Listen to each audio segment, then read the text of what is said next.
Hey, Garrett Burrell here.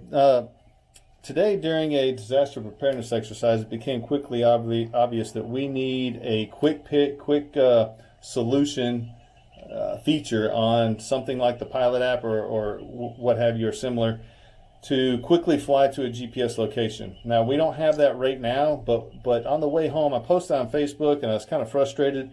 But on the way home, I started thinking, I said, I bet you that autonomous part of the Pilot app could be used for this. Now, that thing hasn't had a whole lot of use so far. It's kind of lacking features, lackluster, if you will.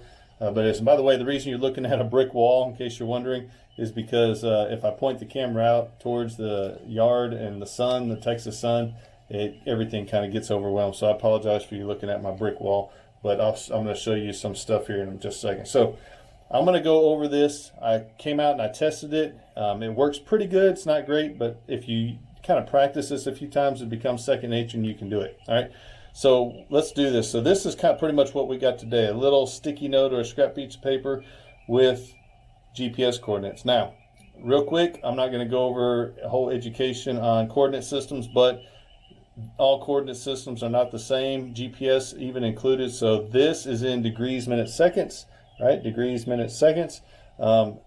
DJI likes inputs in decimal degrees. All right, so that gives us our first challenge. So this is our coordinate. This is just out over a field that's maybe 200 yards away, farmer's field, and there's a pond there, and I like the pond because that's gonna be similar to like what we're looking at today. So let's kind of go through this. First thing is, if I got handed that, first thing I'm gonna need to do is, there's this app called Coordinates, right? Recommend everybody has it anyway. Oops, got to update it later on. All right, but first thing I'm going to do is, there's down on the right here, there's some three little buttons, and the first one is search, and this allows you to put in pretty much whatever coordinate system someone might hand you. So in this case, Incident Command was handing us decimal degrees, minutes, seconds, or DMS. All right, now we're in the west. So we're going to enter north and west, and of course that's part of it. You would get that right, north and west. And so let's go ahead and enter this at 32 and 26 and 50.755. All right, 97, 21. 32.601. All right, before I run with it, I'm gonna double check side by side. 32, 26, 50755, 9721, 32.601. Okay, so that's right. So what I'm gonna do now is there's like this little map icon. I'm gonna hit that, and it should take me to that location, which it did.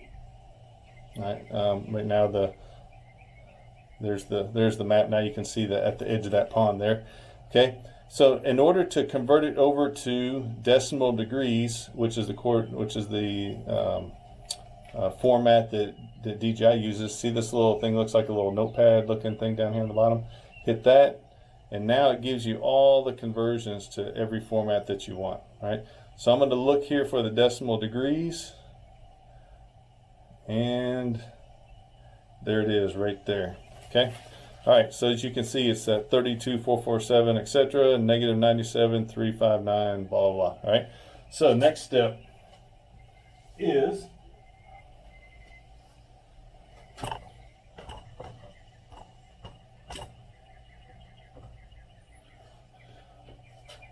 on the DJI controller. Okay, so here we are. Let me make sure I got my... Okay, on the DJI controller, and now you're going to select the mission flight. All right, I'm going to create a new route. I'm going to do waypoints. Okay.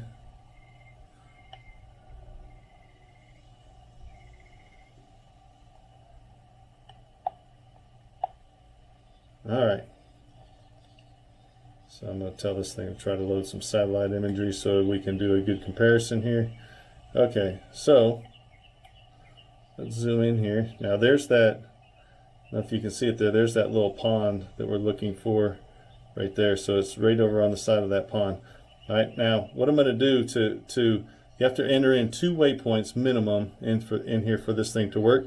So the first one I don't really care about. I just want it to be somewhere away from my house. So I'm going to just zoom in here a little bit and put it right over the street.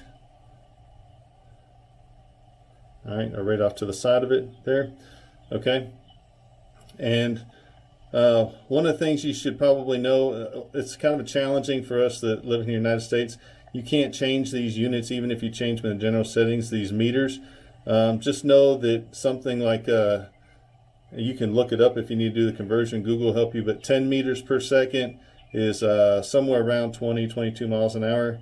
And 60 meters is just under 200 feet, okay? So that's the altitude that I want to fly. That's the speed that I want to fly, okay? These, a long route, you should probably leave those to default, except for the bottom one, or at completion, you want to tell it to hover, okay? All right, next you're going to go to,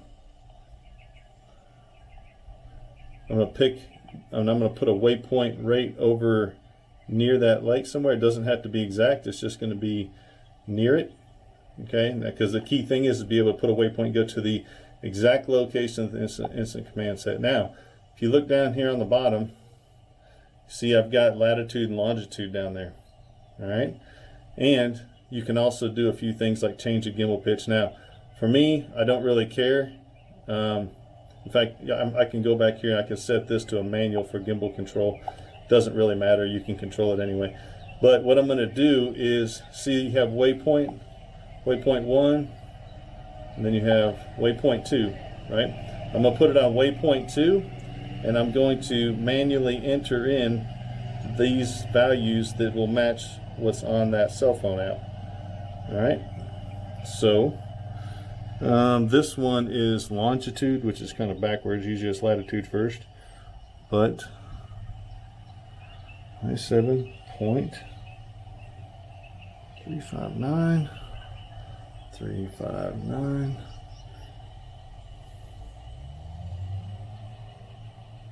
055 055. Done. Okay. I'll enter this one in. See,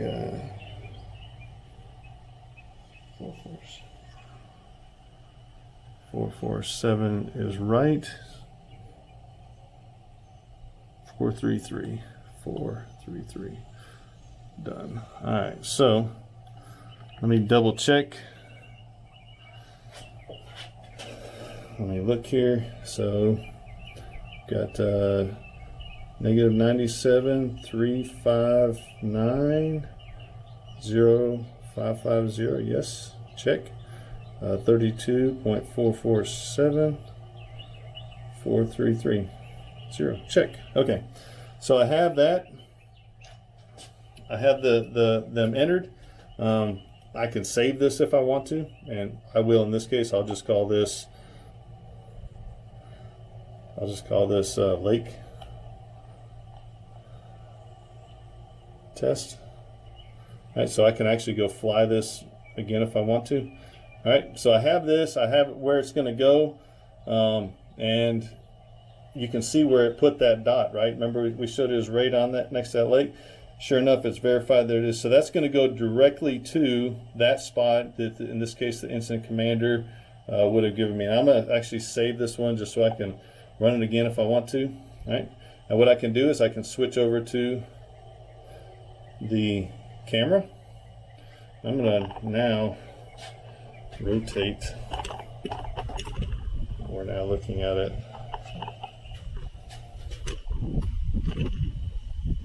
We got the 210, so I'm going to kind of show you. I'm going to start.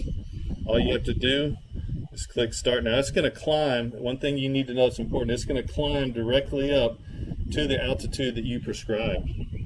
Right? Do you remember doing that? The altitude that you told it to. In this case, we told it 60 meters. So we're going to go ahead and tell this thing to launch, and you do that by hitting this. That's going to give you kind of your last chance menu. It tells you your battery life. You can change your speed. You can tell it the route speed. You can set the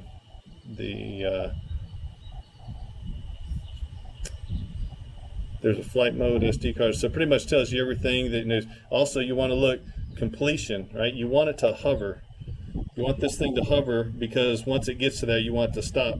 Otherwise, it'll return to home. And of course, the out of control action, you lose link or something goes wrong, it's going to return to home. Okay, so we're going to hit start.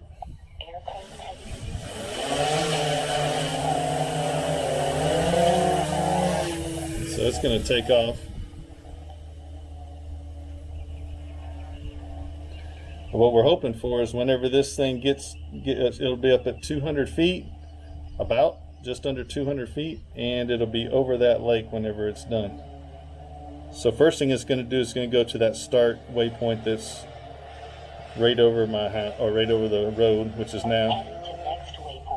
Now it's going to go to the next waypoint, the one that I need it to go to, the one that Incident Command gave to me.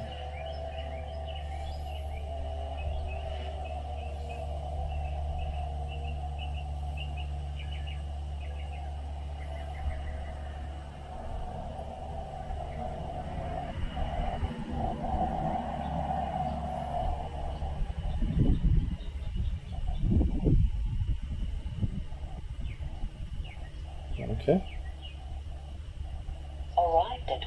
Arrived at waypoint. All right, so now I'm gonna pan the camera down, and we should be able to see the.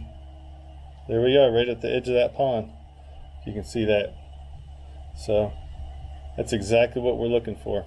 All right, so that's it. And then whenever I've got full control of the aircraft, you know, if I want to move it around, if I want to do whatever I need to do, right? So and I can bring it home, do whatever you want to do. So this is a very good workaround. It is a few more steps than what we should have to do to make this happen, but you know, we can definitely make it happen. So it's a lot better than trying to fly by looking at one map and then trying to guess where we're at on the other. So anyway, hope this helps, and we'll talk to you later. Bye.